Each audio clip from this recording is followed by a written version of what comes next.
but it went into the upright of an aluminium folding door, Right. and which is only about an inch or maybe 3/4 of an inch wide, Okay. and went into that, it would have gone if that hadn't been there, it would have gone into the middle of my chest, and I shot him at the same. We shot it together.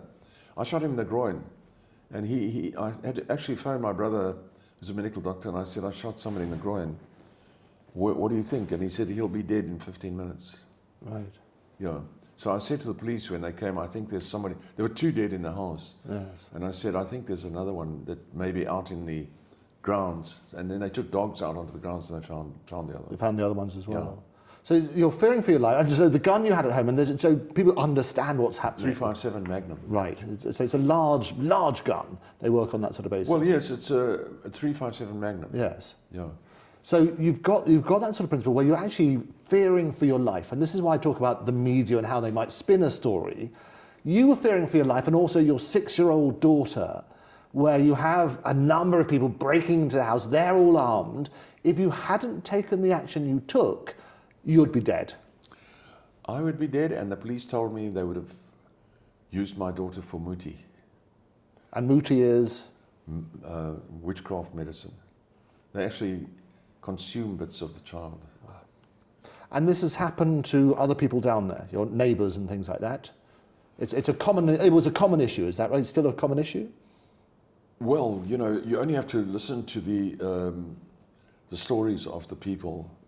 I was listening to one just by chance, I listened to this one, where they took this young woman and put her in a cave, her body in a cave, and did that sort of thing with her body afterwards. They'd taken her from the farmhouse, and when there's not much police, the police have really evaporated in South Africa. It does, like most government departments, Yes. They don't exist or hardly exist. And then a lot of the time, the police are party to it, So in South Africa, to things, to robberies particularly.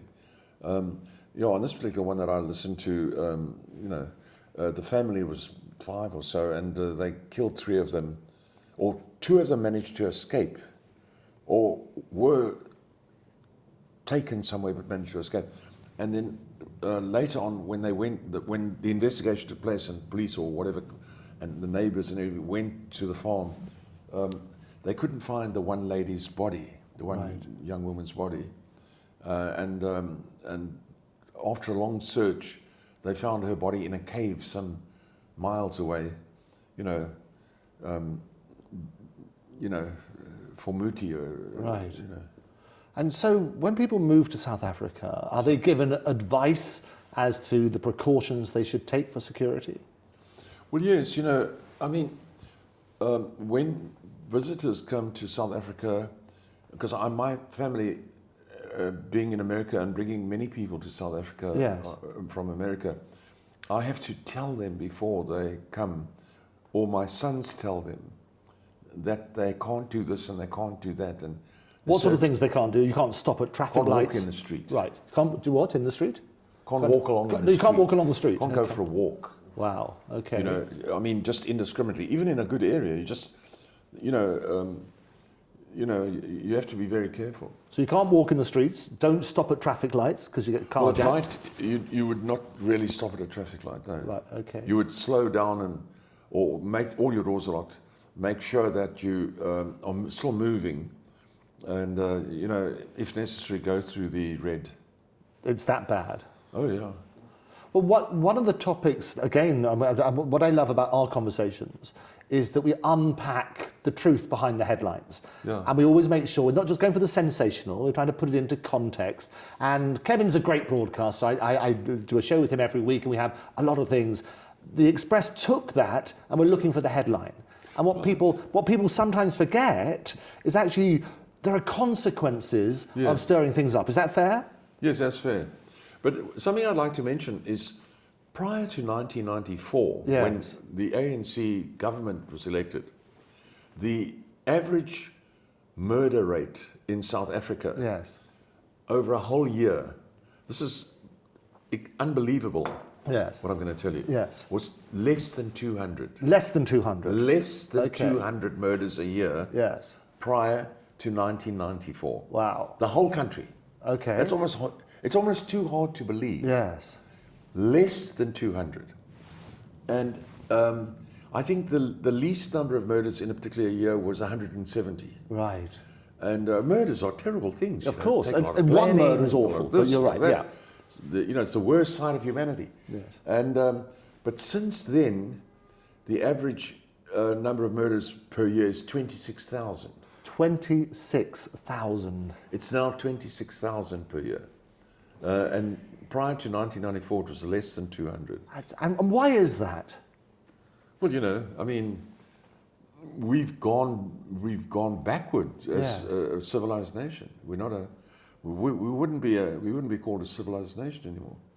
You know, I mean, if you had 13,000 murders in the west of England every Yes. year, how would that sound? Oh no, absolutely. And this is why you put it, because people get numbed, don't they, to statistics. But behind every single one of those murders, there's a family and relations and, and friends and other things, all of whom will be affected. Yes, of course, the opposition or the people, the black people or whoever it is, will say, yes, but most of those are black people. Yes, most of those murders are blacks on blacks. Right. And so it's not 26,000, Yes. let's say, white people. Yes. It's 26,000 people. Yes. And many of them, you know, killed indiscriminately, perhaps in gang warfare. I don't know. Yeah, and that's why it's important to unpack the statistics, because another interview that you did, they talk about the Trump meeting with the South African president, and they use the phrase white genocide. That's what they were talking about. And you were picked up on that a couple of times and asked for your views. Do you want to clarify that story? Well, you know, if you first of all, they keep saying that actual farmers numbered this, but you see there are a lot of people living in the rural areas that are wives and children and sisters and brothers of the farmers, you know. Right. It just happened to be living in the rural areas. So in these rural areas, at any rate, that where most of these murders have taken place, the whole population in the rural area, you know, it's farmlands, the whole population is probably 20,000. So of those 20,000, 25,000 maybe, Yes. 25,000, about 4,000 have been murdered. So that's quite, to my mind, quite a large proportion Yes. of the population. Yes. So genocide, you know, terrible word, you know, so the sort of nitpickers say, well, that's not enough to be genocide. It has to be like 20,000 out of 25,000 have to be murdered, and it's genocide. Yeah. Well, you know, so it's debatable. But what I would say is certainly in the direction Yes. of, you know, but at the same time, as I pointed out many times, this is not political. Right. These killings are not political. These not at all. These are opportunistic gangs who made up of people in South Africa today. There's 7 million people have a job out of 63 million. Right. So That's crazy. 7 out of 63 million. They Yeah. have to turn to crime. Yes. So these are people who have turned to crime, and as a result of the robbery that they intended to hope to get away with some stuff, they encountered people who tried to stop them, or they didn't know what to do, and in the process they killed the white people, those say white people or black people on the farm, as part of their robbery, which was perhaps not what they intended to do. Yes. But it's opportunistic robbery on the farms with no police whatsoever to speak of. Right. So, you know, we the general laugh, you know, is you phone the police. Oh, we can't come. The vehicle is broken. Oh, is that right? That's standard. Okay. That's a standard. And you think they're just not bothered, or what do you think? What is the reason for Well, that? you know, what you do, what we do now in South Africa in areas where we share the cost, of course. Yes. I imagine you do it everywhere, in all over the world, but certainly we do it, is you have a private police force. Okay. And in the town in which I live, we have 3 very effective private And how does that work? Everybody contributes. very Everybody contributes to their wages. A person pays, and because everybody, partakes in it, Yes.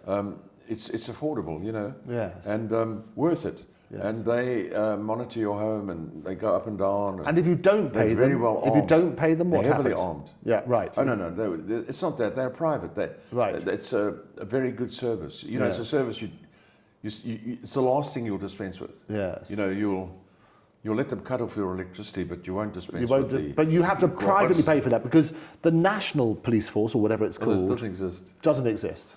Well, there is a police station. Right. But if no one bothers, if you are robbed, for example, yes, going to report it to the police station is just ridiculous. I mean, you just think it wouldn't work. You'll think of doing. So about 2 months ago, maybe 3 months ago now, Jana, mother of my 2 small children, she was in the local town in the middle of the day, 2 o'clock in the day, and she very stupidly withdrew a small amount of money, 200, about £50 or something, from an ATM, and she got back into her car, which is a nice car, which I provide, a Mercedes estate car, and she got back into the driver's seat, and promptly a man jumped into the the passenger seat, stuck a 10-inch knife into her side, and said, "Give me that money, and your bag, and your watch, and your ring, and everything, And she stupidly, she's a South African Dutch girl, so she immediately started punching the man. Right. And also opened the door, but then there was an accomplice that was pushed her back into the car on the other side, and her whole arm was cut all down the side, and then the nail of her small finger was ripped right off. Right. And it was very stupid of her to do that. But anyway, they took all her stuff, and she was. So what should she have done rather than fight back? You just give her the money and. It's not worth losing, being stabbed. Right. For something like that, you don't want them to get away with it. Right. But what I was going to say is, we didn't bother to go to the police. Okay. Or she didn't bother to go to the police. I said to her, she came immediately to me. So within an hour or 3/4 an hour, she was with me. And I said, let's go to the police. And it was maybe 6 o'clock that evening when I came to the conclusion, we better see somebody about this. Yes. Because they're going to do this again in the main street of the town. So we went to see the police, but nothing will come of it. Nothing at all? Nothing. But so it must be, people won't necessarily understand that in different countries where they don't have the constant threat, but you're permanently living in fear, aren't you? Well, you become, it's like the Wild West, you must have been, that you see in the movies. You are, you're aware of the situation, and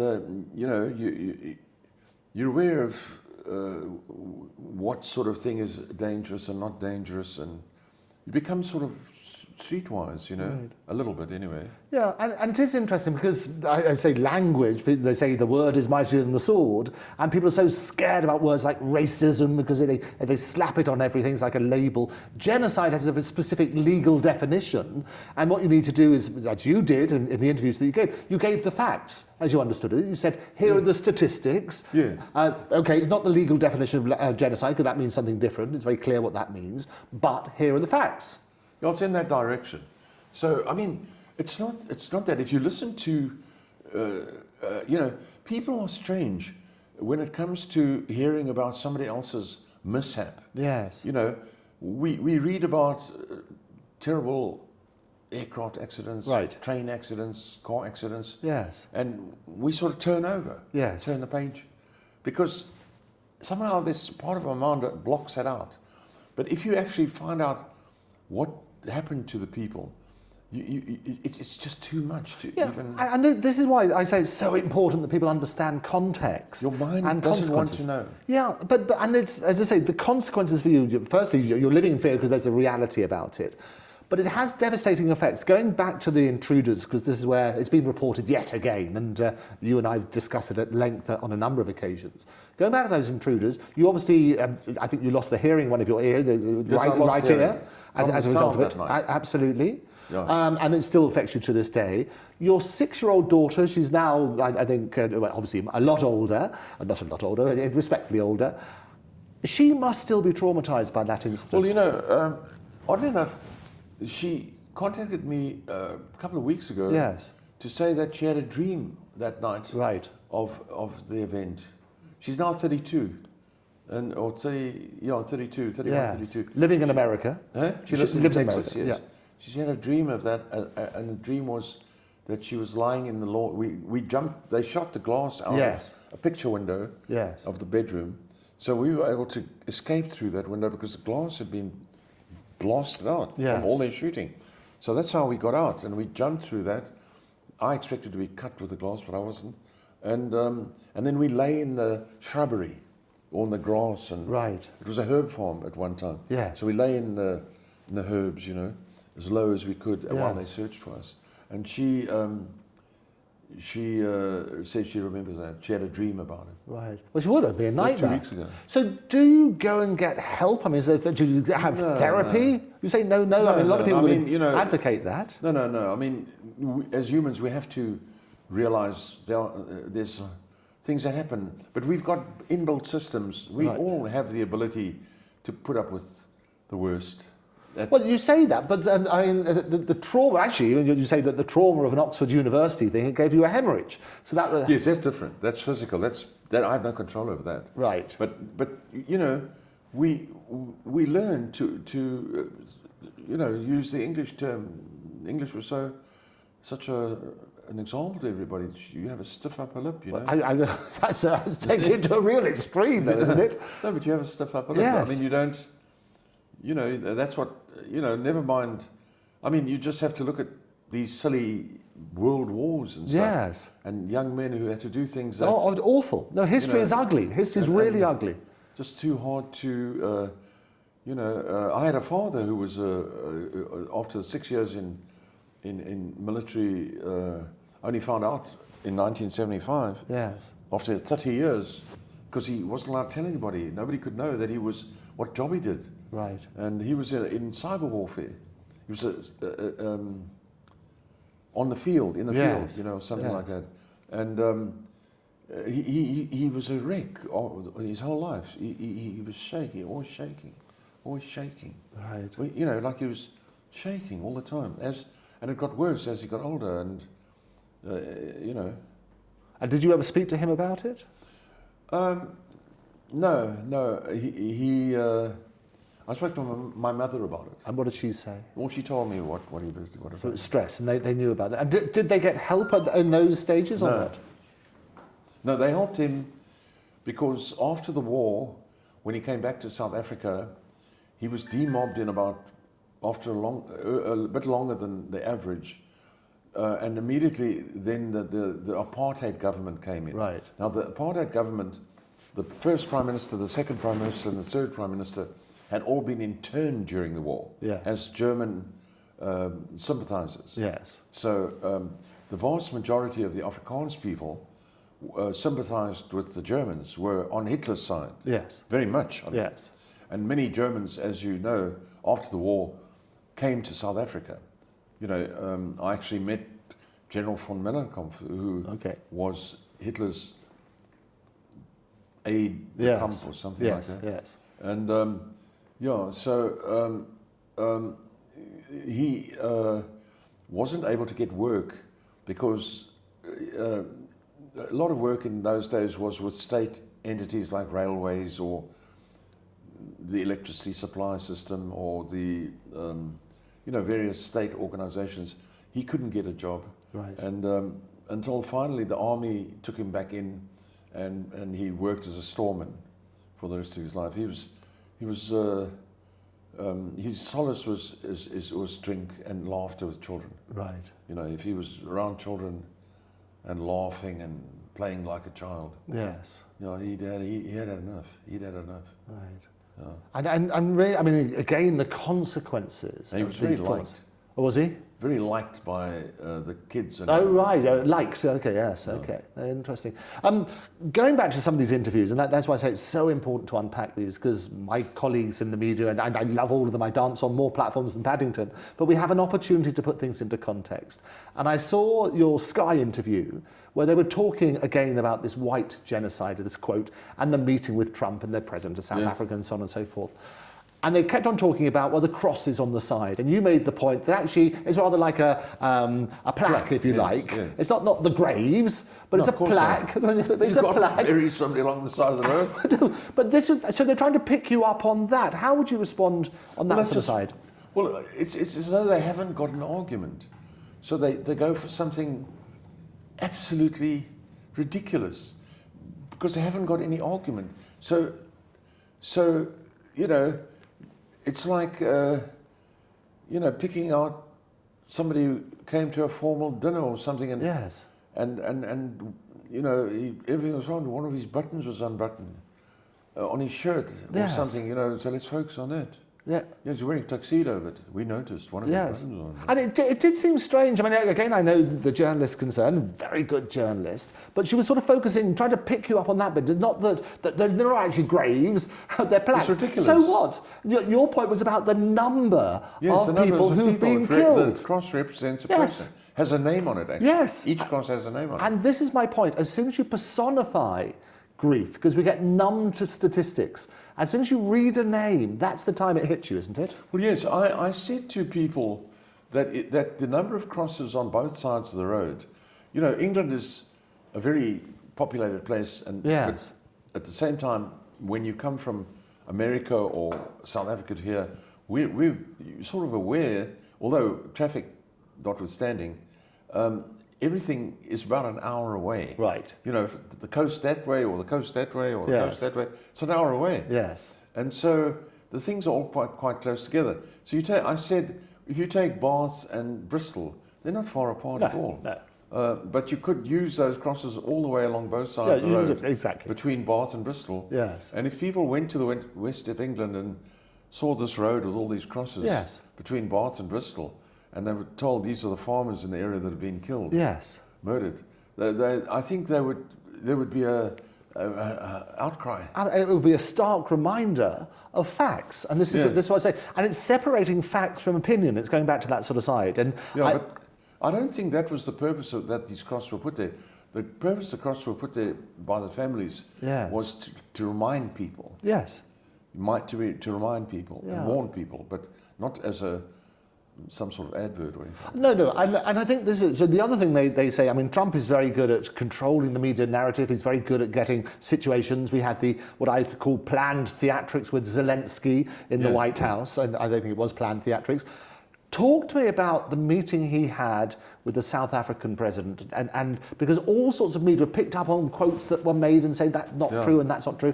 How did it come about, and what were the true circumstances? Well, my son was there. Trump totally trumped him. Trumped him. Yes, literally, absolutely.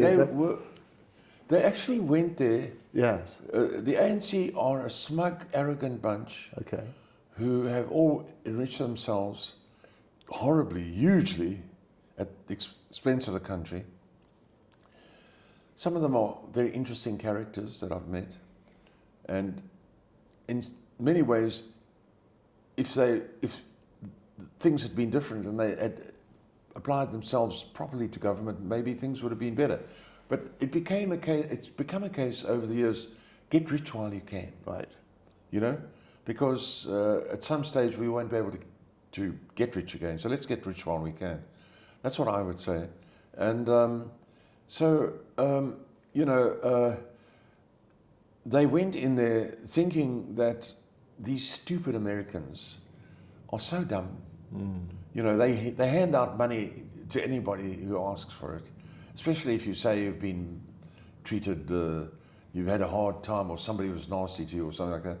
And they went in there quite confident, with big smiles, they're going to charm the American president. And they didn't. They didn't achieve anything. In fact, quite the opposite. They were humiliated. And Ramaphosa is very lucky that they didn't, he should consider himself very fortunate that they didn't play recordings of him Right. calling for the same things and calling for the expropriation of all farmland without any compensation. Why do you think they didn't play those videos? If they, why do you think they didn't play those videos? I haven't seen Well, them. it's too embarrassing. Too embarrassing. I don't know why they didn't, but it would have basically meant not being able to shake hands after the. Oh no, but I get it. And this is if those videos, I haven't seen them myself, but if those videos exist, Oh, they exist. then we'll send links. We'll have a look at those sort of things. I can see Trump being advised by people to say you should show this video. Well, yes, he probably did. I don't know. You know, the original call "Kill the Farmer" was directly from the ANC, Right. and that was when Malema was still a youth leader or something. Okay. So the ANC was calling for "Kill the Farmer." Members of the ANC were talking at speeches and saying "Kill the Farmer." They've sort of not been doing that as ANC anymore. Malema left the ANC and he's doing it big time. You know, now of course Malema's calling for "Kill the Americans." Right. One American, one bullet. One American, one bullet. So, you know, these people are really stupid, and they also say we don't want your investments. Keep your investments. Give your investments to somebody else. We'll go and give them. We don't want investments. At the same time, their people are starving. You know, Yeah. but so you know, it's simply crazy. But it is crazy. And again, it's going back to the point, people always focus on the minutiae. They're saying, oh, it was the wrong tribe, or it's the wrong thing. It's a plaque, not a grave, all those sort of things. Yeah. The Trump interview, people have nitpicked, if I would put it that way. They've looked at some of the claims and said they're false. Anyone with half a brain just ignored that. Right. Those nitpickings. Yes. It's laughable. Because the fundamental point, and this is it, so you might get the detail a bit wrong, but the basic principle is right, isn't it? Yes, of course. Everything was exactly as Trump put it. Right. Exactly as Trump put it. And you know the president? I have met him. Yes. You mean Trump? Well, both. Oh, yes, yes. I've met them both, yeah. And what's the South African president like? Well, he's a patient of my brother as a dermatologist. Okay. So we've known him for a long time. The house that he went into as deputy president was a house I owned. Okay. I sold that to them and to the government, and it was 25 years ago. And he went into that as I understood he went into that as deputy president. Yeah. In fact, the house that, oddly enough, while I'm bragging, the house that the European Union ambassador lives in. Yes. In South Africa, in Pretoria, yes, is the home that I bought when I was 26 years of age. Okay. And it's the home in which Elon and Kimball and Tosca grew up. There you go. Yeah. They should have a little blue plaque there, a positive thing about a plaque. Well, it's a house now that you have to go through a gatehouse and guards and everything to get when you arrive there, and all the flags and blue flags and all that sort of stuff. Yeah. It's always interesting seeing how the press report different events around the world. How did the South African press report the president of South Africa's visit?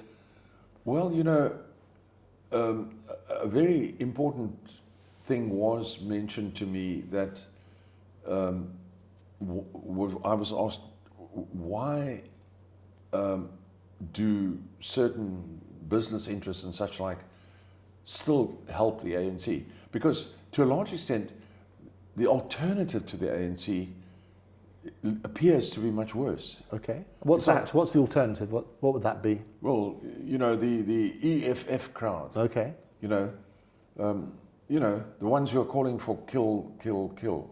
And so the ANC, to a large portion of, you know, the white and Indian community of South Africa, looks like they're still keeping, you know, defending South Africa against something that could be much worse. Right. You know, it's not rocket science. Yeah. You know, I mean, the ANC's governing could be much better. Right.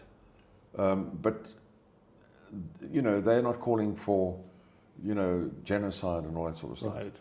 I mean, you have to admit that if Malema and his people, and it's not only Malema, his people, are shouting, kill, kill, kill, kill the whites, kill the farmers. Yes. I mean, that is calling for genocide, isn't it? Well, it's calling for killing the farmers. Say genocide is a particular definition, but if you're calling for someone to be killed, I mean, it's murder, isn't it? And you look at that sort of basis. If you're calling for a large portion of the population to be murdered. Yes. Well, that's calling for genocide. Exactly. So that's what you say. You say without putting the label on it, this is what they're calling for. Yeah. So, I mean, it was quite funny because what's his name, Ramaphosa. Yes. With Trump said, which it's almost comical. Yes. He said when Trump showed him this stuff, he said, "Look, that's not government policy." I mean, imagine if it was government policy. Would that be awful, isn't it? At least he didn't use the word yet. Not government policy yet. That's not government policy. So, it's always funny. I mean, that's nice. No, but it was farcical, though, wasn't it? It was government policy. I mean, Elon was in that meeting. And there's footage of him looking. I mean, people say he was giving daggers to that sort of. And what's the? Elon must know the president as well. What was his view? Because I think he helped organise the meeting, didn't he? I don't know about who organised this. I did put Elon and Ramaphosa together about 3 months ago. Okay, so Ramaphosa contacted you, was it? Yes, okay. Ramaphosa phoned me, or his PA phoned me, a guy I know quite well. Yes. Very imposing, quite a nice man, chalky. He contacted me. Looks like a black James Bond, A black James Bond, okay. Yeah, Well, like we will have one. We will, James absolutely, Bond. yes. He's a tough-looking guy, and but he's nice. He's very nice. And he called me and he said, "Errol, man, I need a favor." So I said, "What?" He said, "Cyril wants to phone Elon." So I said, "Well, I don't think you can phone Elon. Elon won't just pick up, but I can ask Elon to phone him." There you go. So he said, "Please, man." So from the moment that I received the call, maybe at 7:10 in the evening, I was in a restaurant at the time, just having a dinner, and to the finishing of the call was before 8:00. So within 1 hour, they'd had their call. Right. I do believe, I don't know what they spoke, but I believe Ramaphosa was saying, "Come on, Elon, this is your country, give us," because he wrote me a letter beforehand. Right. Chalky brought it to me, that he wanted me to give to Elon. Right. Saying, "Come on," it's quite a long letter that Ramaphosa wrote to Elon and asked me to deliver it to Elon or give it to Elon. But then I said it's too long. It's not the sort of thing that Elon would respond to. So that was before the election, because they were looking for the ANC. This was before May last year. The ANC was looking for Elon to endorse them. Okay. Before the last election, in which they lost quite a lot of power, actually. But at any rate, I would imagine Ramaphosa may have asked him, "Come on, Elon, South Africa's your country, give us a break, think of us," or something like that. I don't think he would have got much from Elon, because it was just ignored afterwards. I imagine Elon said, "Look, I'm not happy with what's going on there. I'm not going to endorse the ANC in any way whatsoever." And I think you could see in the meeting, some people focused on Elon, looking quite angrily at Ramaphosa, So yeah. So you were, just to be clear on this, and you were contacted by Ramaphosa's office, effectively, Chalky, that's the guy's name, and effectively you helped arrange the meeting, is that right? Or put them in touch with Elon? Well, I put them in touch on a phone call, Right. And so Elon phoned him. Right. And they gave me the number. Yes.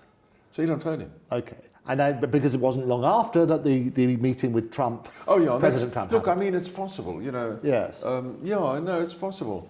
I mean, I don't know. I wouldn't be able to answer that. Oh, no, of course. You weren't part of that conversation. I would imagine. No, I did read that the South Africans were very slow in responding to invitations from the Americans when the new tariffs were is that right? announced. Okay. They were given 3 months to arrange for meetings where they go over the whole thing, each country, and try to get a better or well, Trump was had his list of all the tariffs. But the South African side ignored it and Right. didn't do anything for 2 months. Right. And then suddenly said, can we now come and talk about tariffs? Okay. Which is indication of sort of slack government behavior, Yes. if you know what I mean. Yeah, absolutely. And Trump, President Trump is having difficulties with the courts about the legality of some of those tariffs and things like that.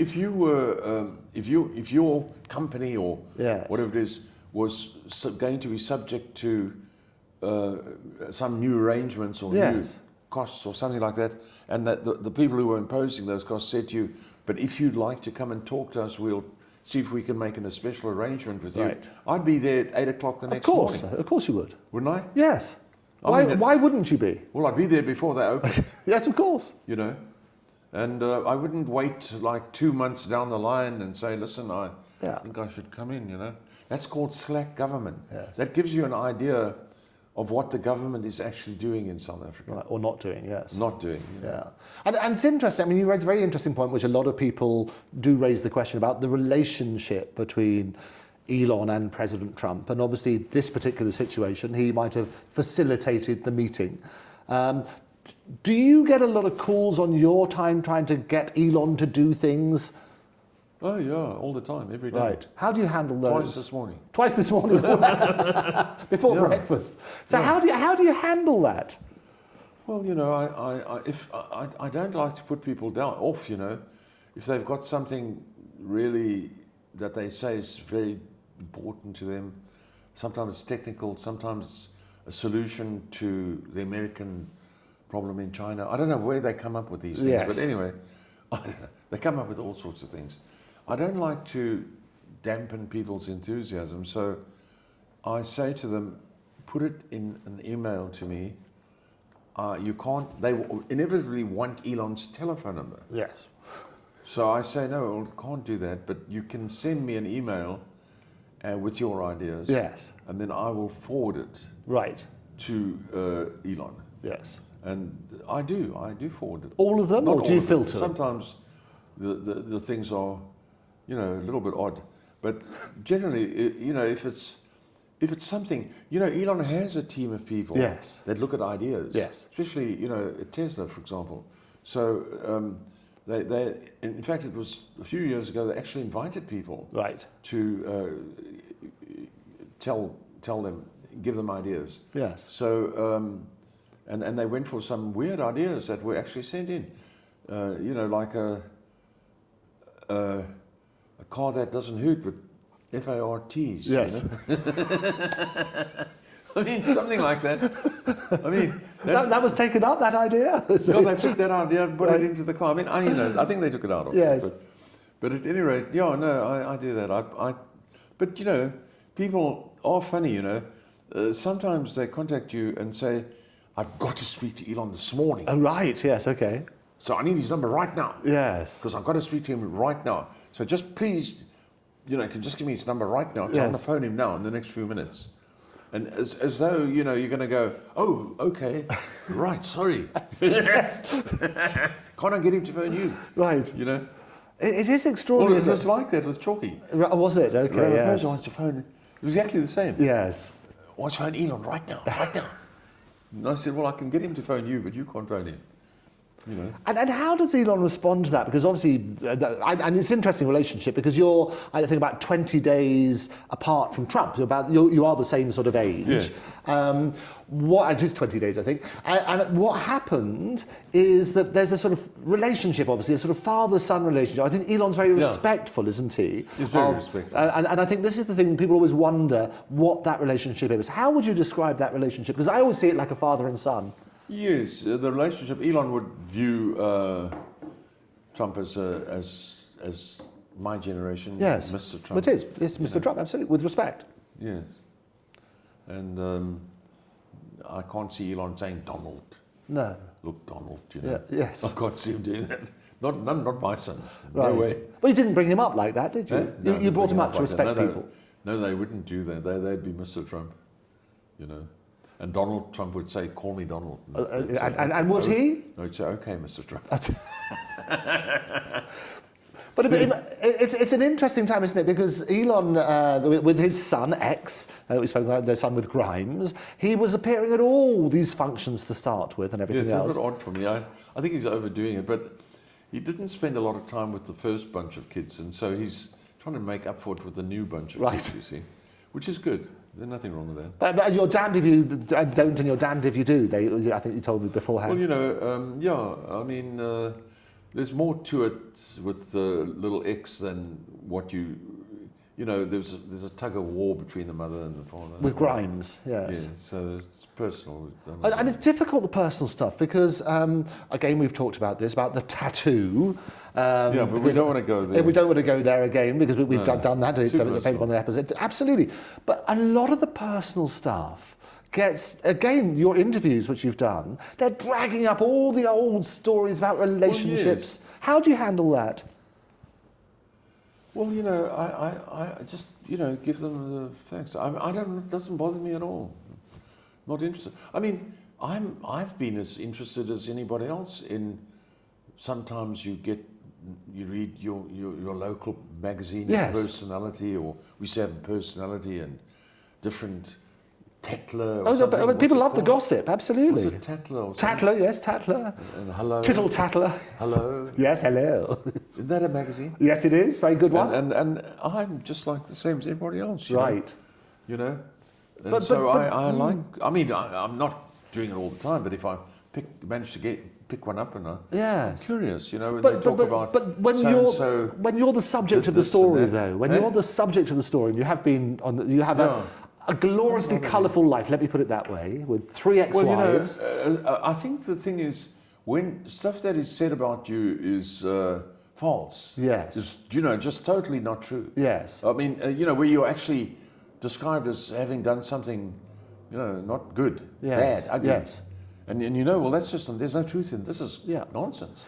And then but then you also look at the number of people that have viewed that. Yes. And it's 700. Yes. And you say, oh well, just forget it. No, but it's the clickbait point I was making beforehand, and that's what I love about our conversation. It's a real on. I've probably spoken to you more than anybody over the period of time, and we always look at the stories and we turn around and say, actually, that one's not true, and this is the circumstances. How do you deal with the misrepresentation? Well, you just say it's not true, and a lot of people aren't that stupid. Right. So they know it's not true, and people have their own problems. They don't, they're not really. They're more concerned about their own issues than your issues. I mean, so a lot of the time, if people read something about you that was bad, that describes you in a bad way or something, they have come to me and said, I believe you did this and this. Yes. Just by coming to me shows me that, well, can't possibly believe it. And I said, well, it's not true. And they said, yes, we didn't think it was true. Yes, and this is the important thing, is that people should question everything. Don't just look for the tittle-tattle. And the other thing that gets brought up all of the time is your family relationship. And the 2 youngest. And I always feel sorry for the young children who read this stuff later on, and it keeps getting regurgitated. How would you like to put that into context? People are more. It's like Oscar Wilde said. It's worse. The thing that's worse than being talked about is not being talked about. Okay. So that's quite true. Yes. And do you view that? Well, I mean, you get a group of people together who were perhaps all at the same high school, and a reunion or something. It's happened. I've seen this happen. Yes. And they're all so happy to see each other after so many years out of school or whatever it is. And there's a chap standing there, and he says hello to everyone, and no one remembers him. Yes. Were you with us? Not a soul remembers it. Right. That's very sad. Yes. That's the worst thing that could possibly happen to somebody. Yeah. It's far rather to be the one, you were the one who was caught doing this and that. Yes. And got several canings for it. That's far preferable to being no one remembers you. So you quite enjoy the stories, is that what you're saying? No. I don't enjoy bad stories about us. But I mean, you know, they try their luck. I mean, the other day, a chap I like very much Yes. that has interviewed me several times on LBC, yes, yes, yes. LBC, Tom. He's a lovely, lovely looking guy. I just would love to see a bit more of him. And he invited me on this trip to come to their studios, but I haven't had a chance. Yes. But anyway, in the very last interview, he was trying very hard to convince me and everybody that Tesla is now suffering and Elon is suffering because Yes. he's not tending to his work because of Doge and so on. And I put it all